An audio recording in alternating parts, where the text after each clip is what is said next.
dipersembahkan oleh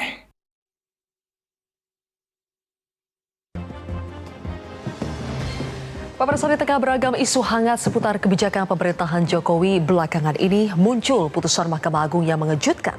MA hanya butuh 3 hari untuk mengubah syarat batas usia calon kepala daerah sejak gugatan Partai Garuda diproses pada tanggal 27 Mei dan diputus pada tanggal 29 Mei 2024. Berbagai kalangan mensinyalir putusan MA ini lagi-lagi merupakan manuver politik untuk memberikan jalan bagi anak bungsu Presiden Jokowi, Kaisang Pangarep, agar bisa berlaga di Pilkada 2024. Putusan MA ini nyaris tenggelam oleh sejumlah isu lain terkait kebijakan publik yang dikeluarkan pemerintah.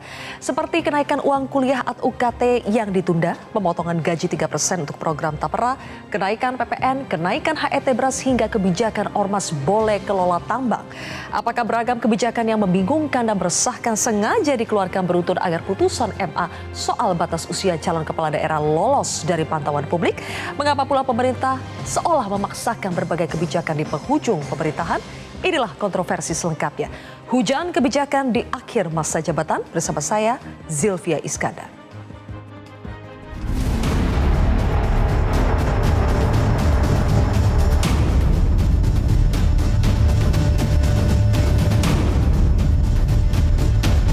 Kok 30 ya?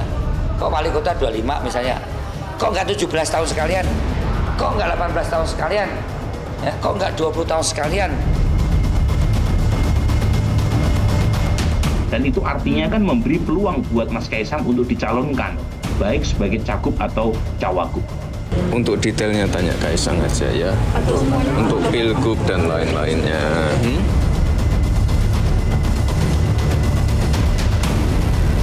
Saya belum komentar. Oke ya.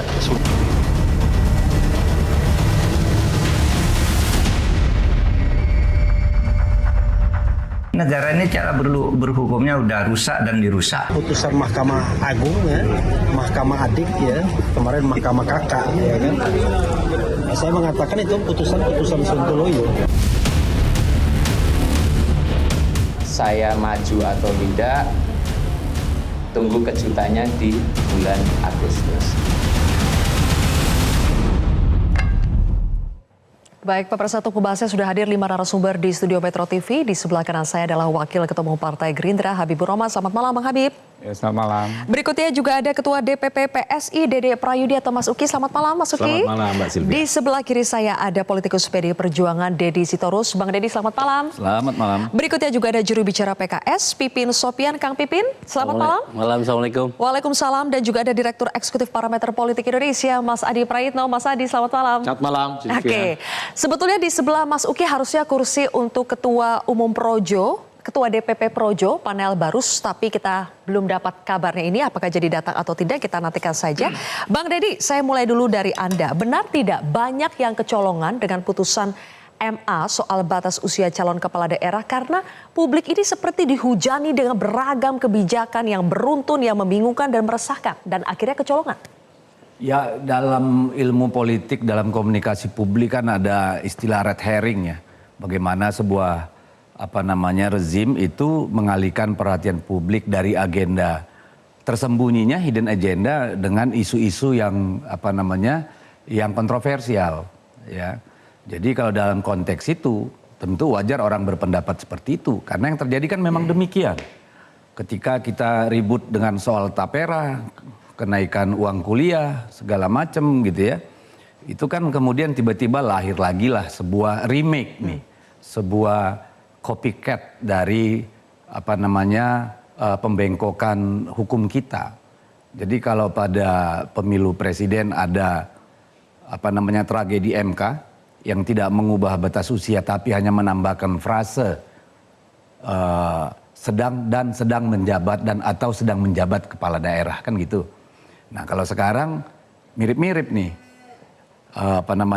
Berusia 30 tahun pada saat pelantikan. Dihitung saat pelantikan. Saat pelantikan. Jadi ya inilah kalau ambisi kekuasaan itu melampaui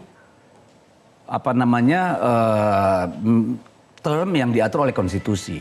Ini kan yang namanya syarat kekuasaan yang melampaui kepatutan kalau menurut kami. Kenapa? Karena ini kan memberikan ruang jurisprudensi bagi praktek-praktek pembengkokan hukum.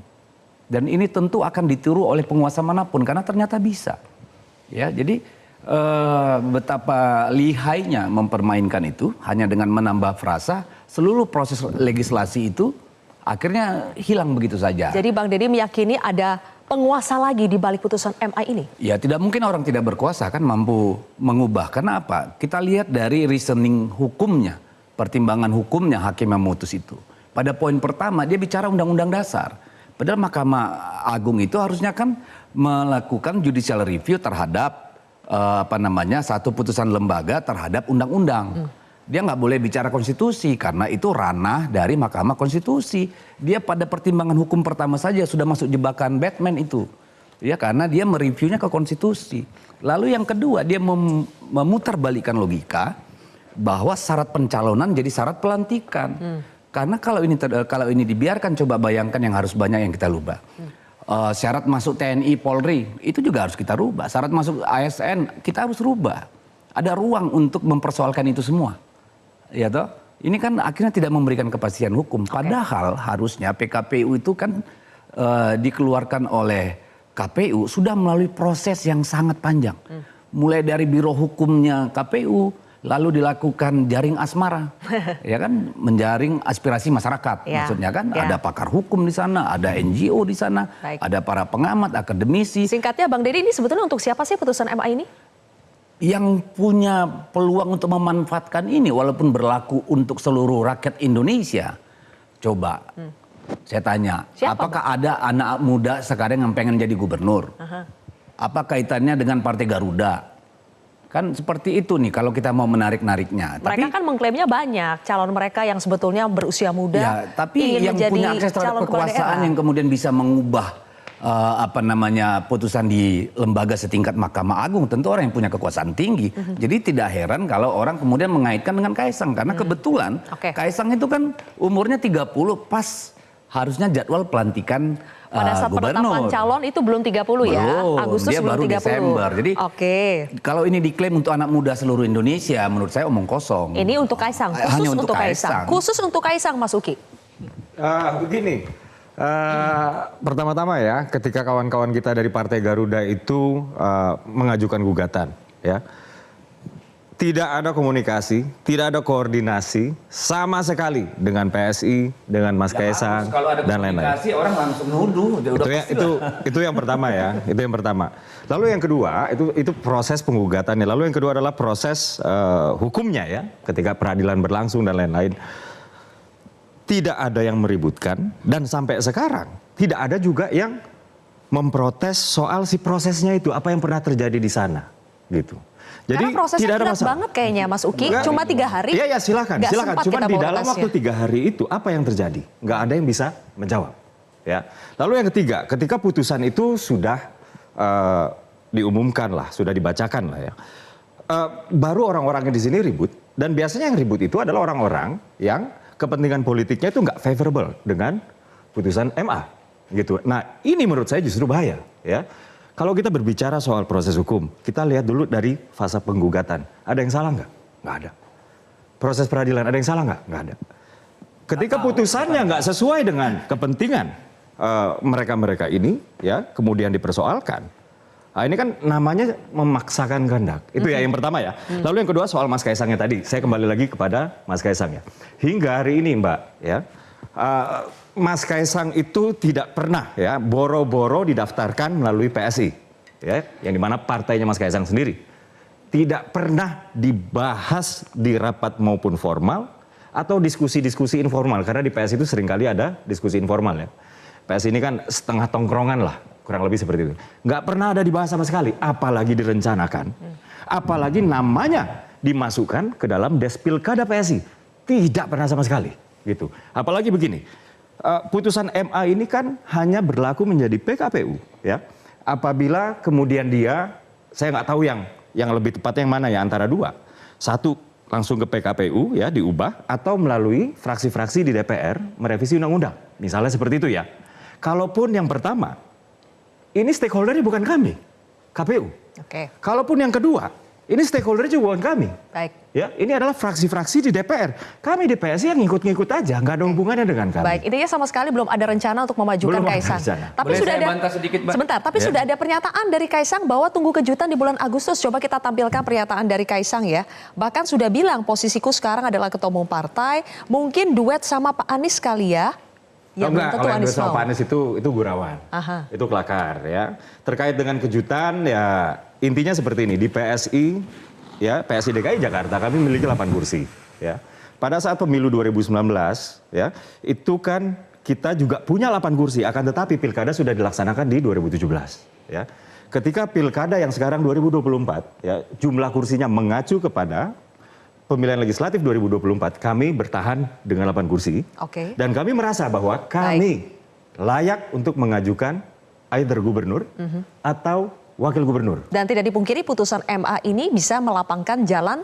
Ini suka nggak suka putusan MA ini apabila ya dengan catatan apabila dia turun menjadi PKPU, bagaimana prosesnya di antara dua tadi Oke. ya. Ini tentunya memberi ruang dan ini faktanya nggak bisa dibantah. Baik. Pertanyaannya kemudian apakah Mas Kaisang akan maju atau tidak pernah dibahas. Ya. Oke, ditanggapi dulu oleh Bang Deddy, baru nanti ke Mas Habib. Silakan. Ya pertama begini ya, terlalu obvious lah, terlalu telanjang kalau sampai PSI dilibat-libatkan. Mastermind-nya ini kan pasti udah orang-orang pinter. Nggak mungkin lah PSI itu dilibat-libatkan di situ. Itu sangat jelas. Anak kecil juga tahu gitu ya. Lalu yang kedua bahwa ini keberatan dari rival politik. No. Kita nggak pernah persoalkan siapa yang akan bertanding. Tapi caranya itu sebagai negara yang menganut negara hukum. Kan kita mempertanyakan proses bukan hasil. Jadi kemudian dikatakan bahwa baru ribut belakangan. Loh, didaftarkan hari ini. Emang diumumkan ke seluruh rakyat Indonesia, kan yang tahu cuma orang di sana. Lalu dibahas 2 hari, ini putusan kilat pertama di Republik ini saya kira. Lalu pada hari keempat diumumkan. Dari mana orang tahu? Ya, sedangkan orang PSI aja nggak tahu apalagi kami. Oke, jadi intinya prosesnya pun dipertanyakan ya? Iya dong, Oke. orang PSI aja nggak tahu masa kita Baik. disuruh tahu. Bang Habib? Saya, oke. Res judicata pro veritati habetur. Seburuk-buruknya hukuman itulah yang harus dianggap benar. Sebenarnya kita tidak tepat kalau membandingkan sebuah putusan lembaga legislatif dengan kebijakan-kebijakan tadi yang disampaikan waktu paket soal kebijakan pemerintah dan lain sebagainya. Karena ini putusan pengadilan. Selanjutnya dalam konteks substansi, ketika saya baca beritanya, yang terlintas di pikiran saya ya memang masuk akal dan sangat beralasan. Bahwa yang menjadi acuan itu adalah ketika seseorang menjabat. Menjabat itu sejak kapan? Usia tersebut ya. 30 tahun itu sejak kapan? Dia sejak dilantik. Kenapa? Karena segala macam studi, segala macam perdebatan soal kematangan yang nanti dikaitkan dengan kriteria umur, baik presiden dan lain sebagainya, presiden, gubernur, bupati, wali kota, adalah ketika menjabat yang bersangkutan menjabat. Nah, kembali ke konteks alasan-alasan yang yuridis formil, misalnya adanya konflik norma antara PKPU dengan undang-undang, di mana undang-undang tidak memberikan limitasi, PKPU memberikan limitasi. Nah, terkait Undang-Undang Dasar 1945 yang juga dijadikan rujukan, ya, pasal 6 ayat 2. Sebetulnya saya sebelum mendapatkan berkas perkara ini secara utuh, ya, saya sudah saya juga sudah berpendapat bahwa kaitannya pasti dengan pasal 6 ayat 2. Di mana pasal 6 ayat 2 konstitusi kita disebut syarat presiden. Syarat wakil presiden bukan syarat calon. Nah, apalagi jika poin tersyarat tersebut ya adalah soal umur. Lebih relevan lagi. Sebab kalau misalnya syarat rangkap jabatan, misalnya saya dulu advokat, ya, nggak boleh menjabat ketika mencalonkan, masih masuk akal, ya kan? Harus mundur ketika calon definitif. Tapi kalau usia, kita cek 100% Baik. studi itu mengatakan bahwa urusan usia itu kaitannya dengan ketika orang menjabat, bukan orang mencalon. Oke. Apa hubungannya dia dengan sebagai calon? Oke. Jadi secara logika hukum masuk akal ya menurut secara Bang Habib logika ya? hukum substansi, tapi secara Baik. dalam konteks Oke. tata tertib kita berhukum, kalau putusan hukum itu ya sudahlah, nggak perlu diperdebatkan lagi. Kita nggak ada gunanya juga gitu. Ya, Kalau mau ada upaya hukum silakan, tapi ini kan nggak ada. Oke, makanya kita tidak mau memperpanjang soal MA ini secara teknis teori hukumnya, tapi Kang Pipin sepertinya bahayanya yang disampaikan oleh teman saya Habibur Rahman ini adalah artinya itu kan menegasikan seluruh proses legislasi DPR, seluruh proses konsultasi, dialog dengan pakar-pakar hingga terbitnya PKPU. Artinya kan itu semua adalah proses yang salah. Itu yang kalau kita menerima argumen Habib, itu yang senyata-nyatanya. Artinya itu proses legislasi itu, ya, karena begini, sejak 2009, ya. Sejak 2009 di undang-undang sudah ada dan tidak dirubah. Ya. Nah, baru sekarang nih kan ada yang berkepentingan, ya nanti ulang tahunnya 3 bulan ya ditambah aja pada saat Kalau dilantik. orang hukum tuh ngomong nanya, di manakah berakhirnya perdebatan ketika ada putusan? Oke, baik. Kang Pipin mau menambah perdebatan? Ya. Saya kira perdebatan ini tidak akan terjadi kalau Saudara Kaisang memberi kejutannya adalah dia tidak maju. Itu kejutannya. Karena orang sudah berasumsi bahwa, saya selalu mengenai politisasi hukum. Misalnya yang dulu pernah terjadi di MK. Kemudian saat ini di MA ya. Dulu MK yang diuntungkan Mas Gibran. Sekarang misalnya MA kemudian kemungkinan yang diuntungkan adalah Mas Kaisang. Jadi kejutannya adalah di situ. Bahwa memang perdebatan publik tidak selalu melibatkan anaknya seorang presiden. Kalau misalnya kesempatan itu murni, pure, kita berharap bahwa nanti ada kesempatan anak muda itu yang usianya ketika pendaftaran kurang dari 30, maka dia diberikan kesempatan. Tetapi ketika ada privilege khusus kepada seseorang, disitulah persoalannya. Jadi kalau kita berbicara momentum, memang judicial review di MA ini persoalannya momentumnya ini akan memberikan privilege kepada satu orang. Inilah yang menjadi pembicaraan yang menurut kami tidak produktif di ruang publik, sehingga mohon maaf ini yang disudutkan keluarga Pak Jokowi. Lagi-lagi. Menurut saya Bang Habib ya dan juga teman-teman PSI saat ini lebih baik memang menjaga agar Pak Jokowi ini selesai dengan husnul khotimah, ya, akhir yang baik, sehingga tidak lagi orang berpikir bahwa negara ini memang dikuasai oleh hanya satu keluarga. Itu persoalannya. Pak Jokowi. Bang Habib mau menanggapi, Mas Adi mau menanggapi, kita jeda dulu ya. Kontroversi akan kembali sesaat lagi. Sampai lupa.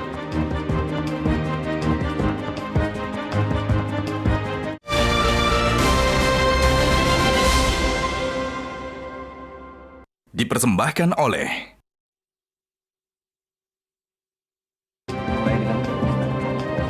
Kami lanjutkan kembali pemirsa. Bang Habib, jadi lagi-lagi Presiden Jokowi ini dikaitkan dengan putusan MA. Ya itu, kita kan beraktivitas di dunia politik tetap harus mengacu pada prinsip-prinsip hukum. Tadi sebagaimana disampaikan Pak Dedi, kritikan kita juga misalnya banyak sekali undang-undang dibatalkan Mahkamah Konstitusi. Itu judicial review ya. Begitu juga banyak sekali peraturan dibatalkan di bawah undang-undang oleh Mahkamah Agung. Ya faktanya kan kita yang menyepakati hal tersebut. Bahwa kedua institusi tersebut memiliki kewenangan untuk melakukan yang namanya judicial review.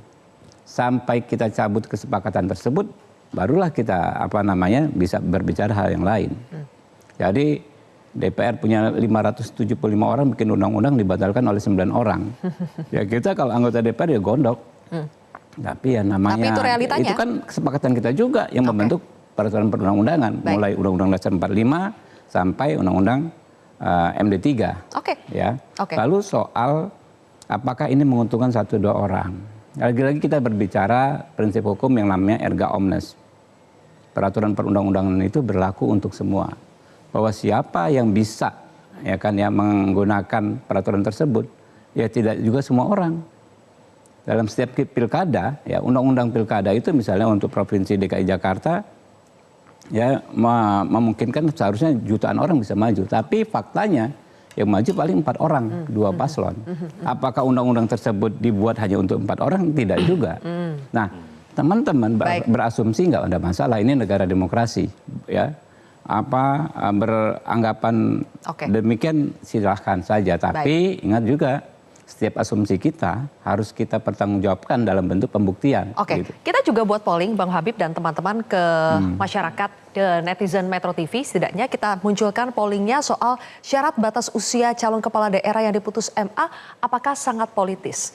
Coba kita lihat dari hasil polling di akun X Metro TV, 83% yakin ini sangat politis. Mas Adi Praitno, banyak yang memplesetkan sekarang MK itu adalah mahkamah kakak, MA itu adalah mahkamah adik. Apakah memang sulit terbantahkan bahwa dua putusan terakhir soal batas usia, baik itu calon presiden, wakil presiden maupun calon kepala daerah, itu sangat erat kaitannya dengan kepentingan politik keluarga Jokowi?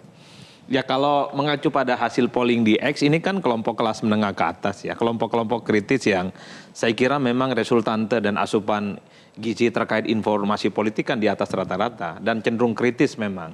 Jadi sebenarnya tidak mengherankan kalau kemudian setelah putusan Mahkamah Agung itu yang muncul pasti dikait-kaitkan dengan Mahkamah Konstitusi beberapa waktu yang lalu. Itu artinya apa? Ada korespondensi historis yang dicek sebenarnya oleh para kalangan netizen yang saya selalu sebut ini tidak mungkin dalam ruang hampa hadirnya Zilvia. Yang ingin saya katakan satu hal, bahwa siapapun sebenarnya boleh mencari keadilan untuk bertanding. Jadi tidak ada barrier apapun yang menjadi sekat, entah itu umur, entah itu gabungan partai politik, ataukah itu perseorangan. Yang menjadi tanda tanya adalah kalau memang ini ingin diberlakukan untuk semua orang, kenapa nggak jauh-jauh hari sih dilakukan gitu ya? Tidak harus menjelang sehari dua hari pendaftaran yang kemudian akan dilakukan kepada KPU daerah terkait dengan pilkada. Itu satu. Yang kedua, kan tidak semua orang punya kemewahan. Umur 30 tahun untuk nyalon gubernur. Jangankan nyalon gubernur, nyalon anggota DPRD aja susah nyari umur yang 30 tahun ke bawah itu. Artinya apa? Usia-usia itu adalah usia-usia struggle sebenarnya. Yang dimana jangankan orang untuk menjadi pejabat publik, cari kerjaan aja susah. Kredit rumah aja susah. Cari motor aja bukan 30, bukan pelantikan atau bukan gitu loh. Nah itu enggak maksud saya begini, soal saat dilantik atau saat ditetapkan sebagai paslon, tetap sama-sama 30 Pak. Kalau itu tidak ada perdebatan apapun. Yang ingin saya katakan adalah tidak banyak orang di negara ini yang punya kemewahan, punya mimpi sangat indah untuk jadi gubernur, untuk jadi anggota dewan dan yang lain di saat umurnya 30 tahun. Maksud Anda Mas Adi memang keputusan ini apa? Spesial untuk? Putusan ini hanya untuk mereka yang punya privilege, yang punya resource, punya dukungan, punya magnet yang kemudian memungkinkan di saat umurnya 30 tahun, entah sebelum mencalonkan diri atau saat pelantikan untuk bisa maju. Dan bisa dicek per hari ini untuk maju dalam pilgub, cuman satu orang yang dikaitkan dengan umurnya yang belum cukup 30 tahun. Yang lain nggak ada, dari ujung ke ujung 541 kepala daerah. Ini partainya Bang Pipin dari dulu mengklaim sebagai partai anak muda, tak satu pun tuh yang tua-tua aja yang muncul kan. Ini menunjukkan betapa memang resource untuk maju bagi kalangan anak muda itu nggak gampang. Nah Zilvia yang menimbulkan kerumitan dan kebingungan dari putusan Mahkamah Agung itu, setahu saya per hari ini itu tidak ada klausul yang mengatakan bahwa putusan harus berlaku dalam pilkada serentak. Itu nggak ada. Kalau MK jelas definitif berlaku dalam konteks pemilu serentak 2024, ini nggak ada. Yang kedua, ini tentu tidak memenuhi asas keadilan. Ini kan proses pendaftaran calon perseorangan sudah berjalan loh. Bahkan saat ini sudah ada verifikasi administrasi. Mahasiswa saya nanya kemarin, kalau begini ceritanya Pak kita maju calon perseorangan, kalau ini berlaku untuk yang dari partai politik, mestinya pada level Mahkamah Agung melihat ini tahapan sudah jalan loh. Sudah ada calon perseorangan yang wajib hukumnya 25 tahun untuk kota dan kabupaten dan wajib hukumnya untuk gubernur ya minimal hampir 30 tahun. Berarti sekarang bolanya ada di KPU ya untuk memutuskan apakah putusan MA ini berlaku dalam pilkada ini atau pilkada berikutnya. Ada di KPU dan saya kira memang harus dikonsultasikan dengan Dewan, kemudian dengan yang lainnya sehingga ini tidak menimbulkan keliaran apapun. Tapi bagi saya ini barang sudah jadi, tak perlu menangisi sesuatu yang sudah tumpah. Kalau mau maju aja. tapi bagi saya begini, saya selalu mengatakan kepada Bro Uki dan kawan-kawan PSI, kalau Mas Kaisang untuk wali kota, untuk bupati atau calon wakil gubernur, ini bajunya kekecilan, sekalian maju calon gubernur. Jangan tanggung-tanggung sekalian, mengingat posisinya ketua umum partai dan anak presiden. Bagi saya, satu-satunya privilege yang apple to apple adalah calon gubernur, bukan calon wakil gubernur. Jadi kandung putusannya sudah jadi, manfaatkan dengan maksimal begitu? Justru maksudnya? Yang menjadi kejutan bagi saya ketika Mas Kaisang tidak memanfaatkan ini. Jadi kejutan mana yang akan dipilih Mas Uki, memanfaatkan atau tidak memanfaatkan? Nah ini sesuatu yang belum kami bahas ya. waktu Mas Kaisang menjawab pertanyaan wartawan itu aja, Mas Kaisang sudah mengudahi wawancara press conference-nya ya. Dan ketika itu wartawan ada yang menanyakan, mungkin ini pertanyaan terakhir yang terceletuk gitu. Dan Mas Kaisang sudah sambil berdiri, tunggu aja kejutannya nanti, seperti itu ya. Tapi satu hal yang pasti sih, di Pilgub DKI ya, PSI sudah bertekad untuk memajukan kader kami. Either sebagai gubernur atau sebagai wakil gubernur. Itu satu hal yang pasti. Tentang siapa namanya, ini masih dijaring. Oke. Begitu Mbak. Oke, masih dijaring tapi sudah ada posternya nih Bang Habib. Coba kita munculkan yang dibuat oleh Ketua Umum Harian Partai Gerindra, Sufmi Dasko Ahmad. Nah, udah bisa nih dipasang di billboard di jalan-jalan ya. Budi Jiwandono, kemudian juga Kaisang Pangarep for Jakarta 2024. Ini serius atau gimmick nih Bang Habib? Ini Pak Dasko itu menyampaikan apa yang menjadi aspirasi masyarakat kepada kami. Ya salah satunya ini mungkin disampaikan. Jadi menurut saya ya nggak ada yang salah juga ya. Tapi namanya DKI ya, terakhir saya dengar Pak Dasko sudah umumkan ya Pak Ridwan Kamil ya, sebagai calon gubernur yang diusung oleh Partai Gerindra. Itu sudah final? Rekomendasinya sudah untuk Pak Ridwan Kamil. Jadi bukan Mas Budi duet dengan Kaisang. Oh, kemungkinan duet dengan Kaisang mungkin masih jadi, masih bisa. Kita nggak tahu ya, kita lihat nanti. Oke, kita lihat nanti. Selain soal putusan MA yang mengundang kontroversi, sebetulnya juga ada beberapa ragam kebijakan pemerintah dan juga DPR sebetulnya yang menuai kontroversi di tengah masyarakat. Kita akan munculkan bersama pemirsa, ada beberapa kebijakan pemerintah dulu yang terkait dengan ekonomi, seperti misalnya kenaikan UKT, uang kuliah tunggal. Meskipun sudah disebut, boleh dimunculkan teman-teman, meskipun sudah disebut ini tidak diterapkan untuk tahun ini, tapi kemungkinan untuk diterapkan di tahun depan itu masih mungkin terjadi soal kenaikan UKT. Kemudian juga ada program TAPRA, tabungan perumahan rakyat, yang malah diartikan oleh masyarakat sebanyak kebetulan adalah tambahan penderitaan rakyat. Kemudian ada rencana kenaikan PPN, kenaikan harga eceran tertinggi beras, ada juga soal ormas yang boleh kelola tambang. Itu dianggap sebagai adalah peraturan yang dianggap bagi-bagi kue kekuasaan maupun untuk mengakomodasi kepentingan politik atau politik balas budi yang dilakukan oleh Presiden Jokowi. Ada juga soal perpanjangan izin tambang Freeport. Nah, pertanyaan saya, Bang Deddy, sebetulnya beragam kebijakan ini memang sudah waktunya dikeluarkan karena memang timingnya tidak ada lagi, atau ini memang sengaja dikeluarkan karena ada hidden agenda, apakah itu putusan MA atau ada kepentingan lainnya? Ya saya nggak tahu pastinya ya Mbak ya, tapi kan di negara demokrasi manapun kan biasanya ketika sudah ada presiden elect itu existing presiden itu kan mengurangi melahirkan putusan-putusan strategis gitu ya, kebijakan-kebijakan strategis maupun kontroversi. Dan sepanjang pemerintahan normal itu terjadi, misalnya mulai dari zaman reformasi, kira-kira gitu ya. Kita belajar dari zaman Bu Mega, zaman Pak SBY gitu ya. Tapi kalau Pak Jokowi ini kan beda sendiri. Kalau menurut saya nggak tahu apakah dia sedang mencuci gudang, ya, supaya jalan dari pemerintahan yang akan datang lebih mulus karena isu-isu yang panas ini diambil dulu gitu ya. Atau memang nih hasrat beliau yang itu tadi yang saya bilang ini syahwatnya melampaui kepatutan gitu. Karena misalnya ambil contoh Tapera ya. Ini kan Ugi saya nonton di TikTok segala macam. Itu memang didukung oleh semua partai politik. Dan pada saat itu PDI Perjuangan bukan sebagai katakanlah partai yang memimpin DPR, tetapi komisi itu meminta Joseph Umar Hadi menjadi ketua pansus. Ini di tahun? Di tahun 2014 ya. Ya, 2014. Proses pembahasan. Situ kan ketua parlemennya kan Pak Setia Novanto ya kalau nggak salah ya. Jadi itu proses biasa dan tidak ada satu partai pun yang menolak. Tetapi kan yang menjadi pertanyaan kemudian adalah pertama, yang sudah dijalankan itu amburadul. Jadi banyak misalnya yang sudah dipungut bertahun-tahun, tapi ketika diklaim nggak keluar, Mbak. Ya, pada meleset semua. Udah itu pertanggungjawaban uang yang sangat besar, yang sampai sekarang nggak jelas pengelolaannya. Lalu pada saat di mana kondisi ekonomi seperti ini keluar kebijakan yang menurut saya memicu kontroversi. Misalnya yang berbeda dengan undang-undang itu bahwa pekerja mandiri itu otomatis dan wajib. Padahal kan di undang-undang dibilang harus mendaftarkan sendiri ke Tapera. Kan gitu, itu kan berbeda.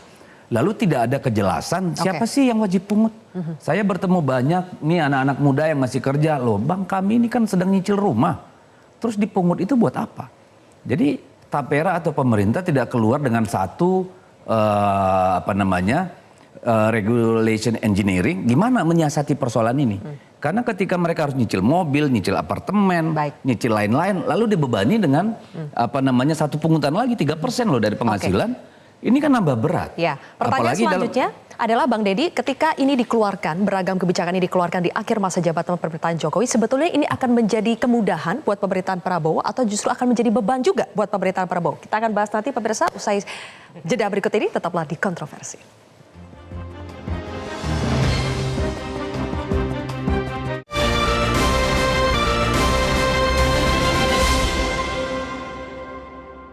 Dipersembahkan oleh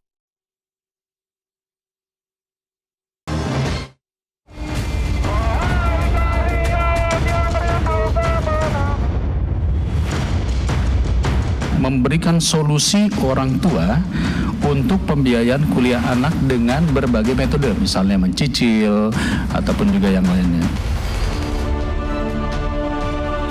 Masa depan, begitu masuk, mereka di-outsourcing, maka kontrak perpanjangan. Ini nanti jadi sumber korupsi lagi nih, karena yang Baper Tarum dulu kan juga banyak menimbulkan hal-hal yang tidak jelas gitu.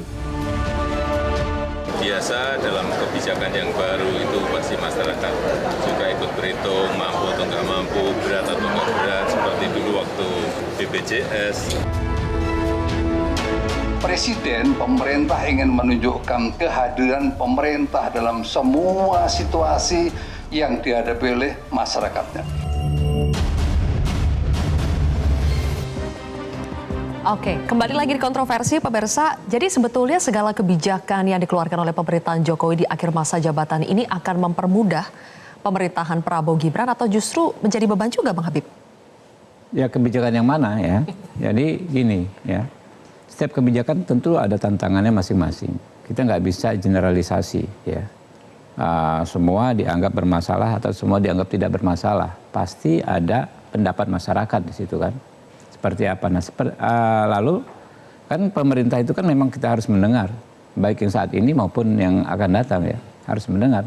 Kalau memang masukan masyarakat itu masuk akal ya, dan misalnya terlewat dari pembahasan ketika kebijakan tersebut dibuat, ya nggak ada masalah direvisi. Kan kita negara apa sih yang nggak bisa kita perbaiki ya. Nah, apakah menjadi beban atau tidak? Yang jelas ya pemerintahan Pak Prabowo adalah melanjutkan apa prestasi-prestasi pemerintahan saat ini. Itu kan menjadi tekad dan bahkan menjadi salah satu tagline kami ketika kampanye, dan kami tetap konsisten di situ ya, apapun kebijakan tersebut. Dan karena kami juga menjadi bagian dari pemerintahan yang saat ini, sebetulnya kalau mau perbaikan setiap kebijakan yang dipersoalkan tersebut juga bisa mulai saat ini. Jadi saya susah menjawab apakah akan menjadi beban atau tidak, karena dari sekarang pun ya bisa sama-sama kita perbaiki yang memang ada masalah. Kalau Bang Habib tanya kebijakan yang mana, tadi sudah kami paparkan. Misalnya nih Kang Pipin ya, yang paling itu memicu kontroversi diantaranya adalah soal Tapera. Kemudian soal UKT untungnya sudah ditunda ya, bukan dibatalkan. Dan tadi kebijakan ekonomi lainnya, kenaikan yang sudah jelas akan terjadi, PPN, HET beras dan sebagainya. Kang Pipin, banyak masyarakat yang berteriak, tapi tadi Bang Habib mengatakan bahwa karena kebijakan pemerintahan Prabowo Gibran adalah melanjutkan, ya kita akan melanjutkan apa yang sudah menjadi kebijakan ini dan bisa juga diperbaiki. Apakah itu cukup dengan melanjutkan dan memperbaiki itu sudah menjadi solusi? Persoalannya adalah bahwa isu ini, kebijakan ini keluar setelah Pilpres, setelah pemilu. Tidak keluar sebelum pemilu, karena memang ini kebijakan yang tidak populis. Dan masyarakat saat ini mungkin kalau ditanya ingin keberlanjutan atau mau perubahan, saya sih yakin sekarang ingin perubahan. Karena melihat realitas kebijakan ini. Jadi ini harus diakui bahwa kebijakan yang tadi kita lihat ya, kenaikan UKT, Tapera dan sebagainya, ya, di situ kan membebani masyarakat. Di sini menurut saya ya, buat Bang Habibur Rahman ya ke depan, saya kira kita senang gitu ketika Pak Prabowo mengatakan, oh kebijakan itu akan saya pertimbangkan, akan saya kaji. Artinya tidak langsung mendukung atau menolak terhadap satu kebijakan. Misalnya salah satunya masalah tapera misalnya. Ya kita dari awal memang niatnya bagus undang-undang ini. Kami termasuk yang mendukung ini. Kenapa? Karena ingin memberikan kesempatan bagi masyarakat kalangan bawah untuk punya rumah. Mereka berada di Indonesia, punya kesempatan punya rumah. Tetapi ketika peraturan pemerintahnya ini ditetapkan kemarin secara tiba-tiba, prosesnya begitu mengejutkan dan beban kepada masyarakatnya juga luar biasa. Ada kewajiban yang juga mengagetkan kalangan kelas menengah. Disitulah kita berpikir bahwa oh ini semuanya aji mumpung. Ketika di akhir ini, saya katakan kami, partai oposisi di luar pemerintahan, ingin Pak Jokowi ini husnul khotimah, akhir yang baik. Jadi ketika kebijakan ini memberatkan, tentu kami ingin mudah-mudahan nanti Pak Prabowo bisa mengkaji lebih ulang apakah kebijakan ini memang yang dikehendaki oleh rakyat Indonesia atau tidak. Jadi jangan melulu dilanjutkan semuanya ya. Betul, bagi kami harus ada proses review ya, bahwa memang kalau mau melanjutkan lihat kira-kira mana yang membebani rakyat atau malah kita ingin meringankan rakyat. Banyak kebijakan misalnya yang ya tentu dari awal ketika kampanye ingin meringankan beban rakyat, tetapi kalau lihat seperti ini menurut saya memberatkan masyarakat. Dan untuk itu harus direview dan kami PKS tentu berharap bahwa pemerintahan yang akan datang betul-betul mengkaji lebih dalam terkait dengan kebijakan-kebijakan tadi. Oke, sedikit tanggapannya Bang Deddy? Ya kalau saya pribadi cenderung, saya kasihan sama Pak Prabowo. Karena ini kan semua masalah-masalah yang harus diselesaikan oleh beliau. Ya. Soal tapera, soal kenaikan uang kuliah, soal kenaikan bahan pokok, kenaikan PPN, dan seterusnya, dan seterusnya. Dalam situasi di mana situasi internal dan eksternal itu tidak terlalu baik. Secara global kita lihat bagaimana pertumbuhan ekonomi negara-negara itu semua di bawah 5% loh. Bahkan hanya beberapa negara saja yang di atas 2,5 ya. Atau bahkan bisa sampai 4 gitu ya. Kita kan karena ada komoditas. Situasi internal kita juga nggak mudah, ya. APBN kita itu ruang fiskalnya kecil.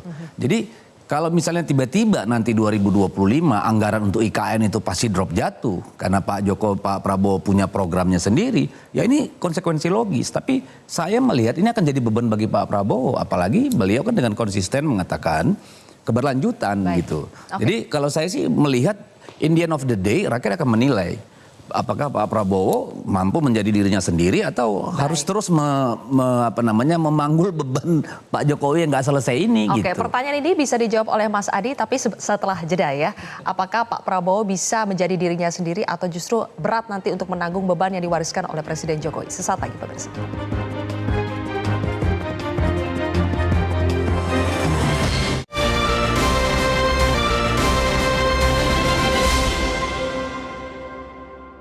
Dipersembahkan oleh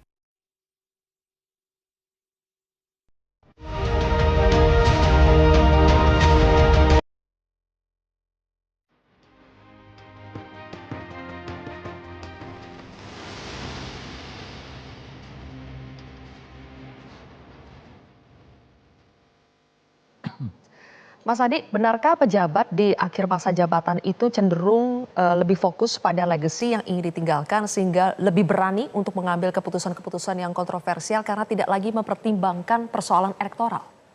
Ya, saya kira memang ada benarnya karena memang apa yang sudah kita diskusikan dari tadi soal kebijakan-kebijakan yang tidak populis ini kan tidak ada faedahnya terkait dengan approval rating, terkait dengan apakah dia berdampak secara signifikan dalam pilpres ataupun tidak. Saya sebenarnya kenapa ini begitu banyak kebijakan-kebijakan yang rada kontroversial dan tak merayat, ini tentu sebagai bentuk tingkat kepercayaan tinggi Pak Jokowi sebenarnya. Karena pelanjutnya itu adalah sosok orang, Prabowo Subianto, yang dinilai akan melanjutkan semua hal yang akan dilakukan. Jadi inilah yang kemudian didiskusikan tadi, apakah ini akan jadi beban? Pasti akan jadi beban, seperti IKN. Ketika misalnya ketua otoritanya itu mengundurkan diri, itu kan kemudian dilihat oleh publik sebagai salah satu bentuk ada sesuatu yang sebenarnya persoalan yang cukup serius. Tentu Prabowo Subianto nanti ketika dilantik jadi presiden dan Gibran Rakabuming Raka, ini harus menunjukkan ini adalah proyek yang kemudian tidak boleh mandek dan harus selesai. Termasuk soal tapera, ini kan ditunda bukan dibatalkan dan akan diberlakukan untuk waktu tertentu. Bagi saya aneh dalam arti ini orang nabung tapi dipaksa. Ini yang menurut saya kemudian tidak apple to apple.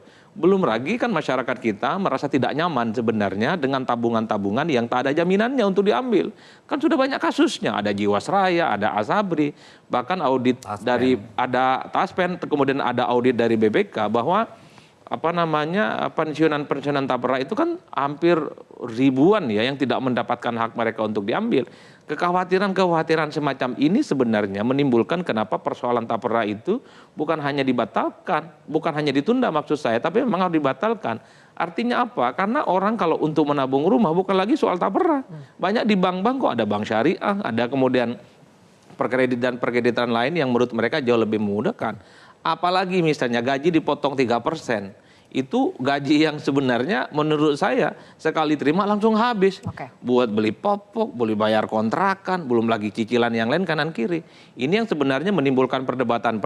Sekalipun ada tagline tentang keberlanjutan, kan ada yang mesti harus direvisi. Jadi kalau kita bikin buku, bikin jurnal, kan ada misalnya jurnal edisi revisi. Ada yang dikurangi dan ada yang ditambahkan. Artinya apa? Sekalipun keberlanjutan, tidak harus taklid buta, tidak harus menutup mata. Kalau itu bertentangan dengan kehendak rakyat, harus berani itu disampaikan. Termasuk UKT, ini jangan ditunda, dibatalkan. Saya jadi teringat dengan bukunya Pak Eko Prasetyo. Itu buku favorit saya waktu awal kuliah di Jakarta. Orang miskin dilarang sekolah. Sudah banyak testimoni kok mahasiswa lulus di kampus-kampus top karena UKT-nya itu naik, nggak jadi sekolah, nggak jadi kuliah. Bagi saya ini harus diperbaiki, bukan atas karena keberlanjutan, kemudian seakan-akan yang kontroversial tidak pro rakyat itu dilanjutkan.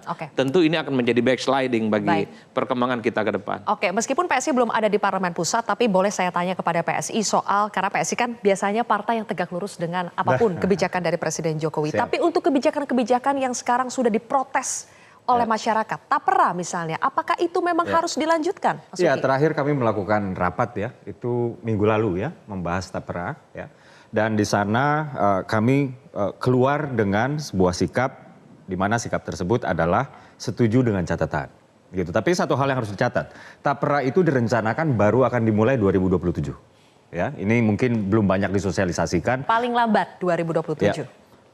Itu karena apa? Karena mereka masih punya banyak PR.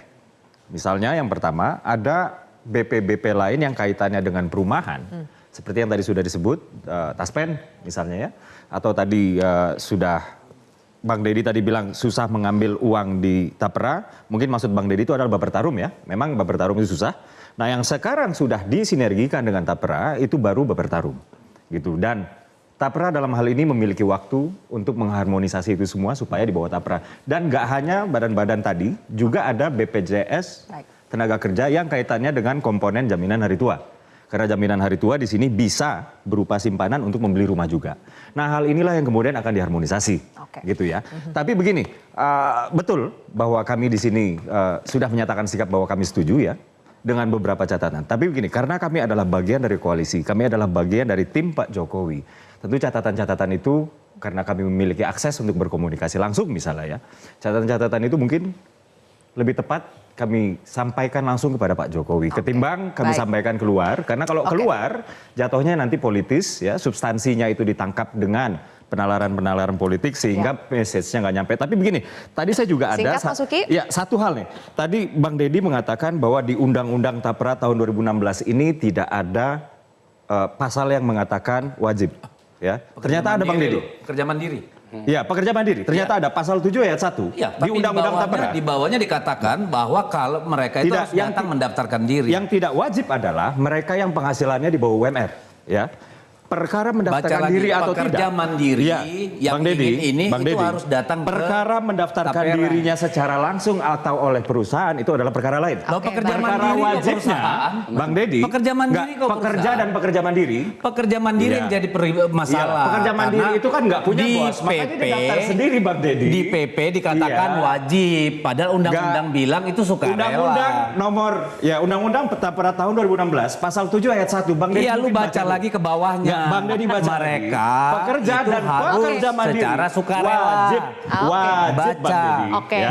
Lalu poinnya apa singkat? Poin saya adalah saya nggak tahu kenapa ya statement dari PDIP ya dalam hal ini tadi mungkin Bang Deddy mewakili juga. Tadi saya sudah sampaikan atau juga banyak alasan dari PKS ya. Itu seperti pahlawan kesorean. Ya. mereka lah yang paling ngotot supaya Undang-Undang Tapera tahun 2016 ini disahkan. Kata siapa? Dari PKS Kata siapa? juga. Sebentar. Enggak, aku lihat di Dari TikTok PKS ini. juga. Bang Yosef kalau mengatakan, kau baca, dia ketua pansus. Iya, kalau Bang Yosef kau adalah baca ketua pansus RUU. bagaimana Golkar, bagaimana yang lain, bahwa ini lahir dari Demokrat dan PKS dan seterusnya. PKS bahkan Mbak, di draft RUU tersebut yang itu kesepakatan bersama, Bos. Tapi di RUU tersebut makanya sering-sering justru jangan asal nuduh. Justru mengatakan dan tadi bahwa sudah kita bilang sepakat kalau ada yang kurang bisa direvisi. Kami dalam konteks memperbaiki karena banyak permasalahan. Kemarin sudah disampaikan di rapat pleno, Pak Abdul di rapat Hakim, paripurna. ya, sekretaris fraksi PKS saat itu, ya, bahkan sudah mengatakan. Ya. Anda nggak menyebut Golkar, Nasdem, Demokrat dan yang lain. Bahwa pekerja itu menyumbangkan 3%, tapi di split. Yang 2,5% itu dari pekerja, yang 0,5% itu saya kutip dari halaman resmi, ya, halaman resmi website PKS. Udahlah. Kata-kata Anda pahlawan kesiapan menyakitkan hati, Bos. Kalian belum ada kontribusi aja udah ngomong gitu. Sudah jelas di rapat paripurna ikut bertanggung disampaikan perbaikan yang perlu, apa yang harus diperbaiki karena tidak ada yang sempurna. Tadi Habib aja bilang 570 orang bisa dirubah oleh hakim. Jadi kalau ada pelaksanaan yang tidak tepat harus dikoreksi dong. Justru itu bagian dari tanggung jawab. Jadi jangan bilang pahlawan kesiangan. Kenapa Kang terlalu Pipin? kasar Anda. Saya kira begini ya. Memang niatnya baik sejak awal. Tapera ini niatnya baik. Tetapi ketika sudah 9 tahun yang lalu, saat ini kita ada peraturan pemerintah yang memberikan beban yang begitu besar dan kondisinya memang berbeda. Pertama, dari sisi kita melihatnya, kami memang salah satu yang mengusulkan, yang ikut mendukung Undang-Undang Tapera. Hampir semua di partai ya, kecuali PSI karena belum ada. Jadi dan itu kami harus sampaikan. Yang jadi persoalan itu apa? Yang pertama adalah kita memang berbeda. Ini udah 8-9 tahun yang lalu. Kondisinya memang berbeda, kondisi ekonominya. Yang kedua adalah memang banyak kasus saat ini ada distrust publik terhadap BPBP, termasuk kasus Asabri, Taspen dan sebagainya. Uang rakyat menjadi bancakan para politisi, ya, dipolitisasi, itu menjadi persoalan. Yang ketiga adalah pembebanan terhadap masyarakat. Ini yang kita minta supaya dipertimbangkan. Pembebanan 3% itu saya kira besar, apalagi ini diwajibkan. Jadi sekali lagi bagi kami saat ini perhatikan. Jadi tidak bisa semuanya ditelan saat ini. Saya berharap mudah-mudahan pemerintahan ke depan akan lebih bijaksana. Waktu kita juga sudah berakhir. Sarankan PSI untuk uji ke Mahkamah Konstitusi aja. Gitu loh. Kalau begitu. Jangan urusan kepentingan sendiri ke MK, ke Bapak-bapak sudah hadir di kontroversi malam hari ini. Perdebatan terjadi di akhir waktu acara kita juga. Sayang sekali waktunya sudah habis. Nanti kita lanjutkan lagi di lain kesempatan. Terima kasih pemirsa sudah menyaksikan kontroversi. Saya Zilvia Iskandar pamit undur diri. Sampai jumpa. Jelajahi cara baru mendapatkan informasi. Download Metro TV Extend sekarang.